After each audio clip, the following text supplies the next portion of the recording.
আমরা খোঁজ করছি আপনারা এরকম যারা আছেন, আপনি যেই সাবজেক্টগুলোর কথা বলেন, এরকম যদি আপনার কাছে থাকে আপনি আমাদের কাছে নিয়ে আসেন। আসসালামু আলাইকুম মাননীয় প্রধানমন্ত্রী, আমার নাম সাদমান শাহব আজাদ। বর্তমানে পড়াশোনা করছি বাংলাদেশ ইউনিভার্সিটি অফ প্রফেশনালসের বিবিএ জেনারেল ডিপার্টমেন্টে। মাননীয় প্রধানমন্ত্রী, বাংলাদেশে এখন পর্যন্ত বেশিরভাগ স্টার্টআপই ই কমার্স, রাইড শেয়ারিং আর ফিনটেক নিয়ে কাজ করছে, যেমন চাল ডাল, পাঠাও এবং বিকাশ।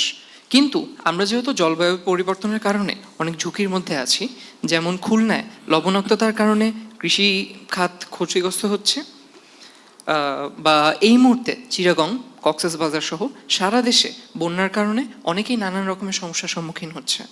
তাই আমার প্রশ্ন হলো, ভবিষ্যতে কি সরকার বা সংশ্লিষ্ট সংস্থাগুলোর পক্ষ থেকে কৃষি প্রযুক্তি অর্থাৎ অ্যাগ্রিটেক, জলবায়ু প্রযুক্তি অর্থাৎ ক্লাইমেট টেক বা স্বাস্থ্য প্রযুক্তি অর্থাৎ হেলথ টেক এর মতো দীর্ঘমেয়াদী ও গুরুত্বপূর্ণ খাতে যে স্টার্টআপগুলো আছে সেগুলোর জন্য বিশেষ কোনো অর্থায়ন বা সহযোগিতার পরিকল্পনা আছে কি? অবশ্যই অবশ্যই অবশ্যই, বিকজ কৃষিতে তো অবশ্যই লাগবে। কৃষি তো আমরা একটা দেখলামই এখানে, আই ফার্মার, এটা তো আমরা দেখলামই।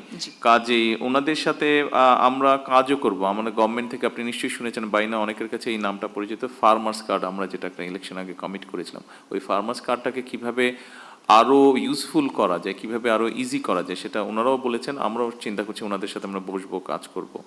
এর বাইরে আপনি যেগুলো বললেন ফরেস্টেশন সহ অন্য যেই বিষয়গুলো আপনার, সেগুলোতে আমাদেরকে কাজ করতে হবে। কারণ ওখানে আমরা যদি স্টার্ট আপ যারা আছেন ওনাদের সাথে, এন্টারপ্রেনার যারা আছে ওনাদের সাথে যদি কাজ না করি, আমরা নতুন আইডিয়া পাবো না। এখন আমাদেরকে নতুন নতুন আইডিয়াতে যেতে হবে, যেই আইডিয়াগুলো মানে তাড়াতাড়ি আমাদেরকে বেনিফিট দেবে।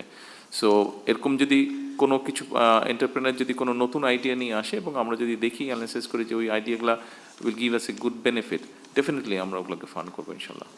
ধন্যবাদ মাননীয় প্রধানমন্ত্রী, ধন্যবাদ। আসসালামু আলাইকুম। আমরা খোঁজ করছি আপনারা এরকম যারা আছেন, আপনি যেই সাবজেক্টগুলোর কথা বলেন, এরকম যদি আপনার কাছে থাকে আপনি আমাদের কাছে নিয়ে আসেন। Thank you.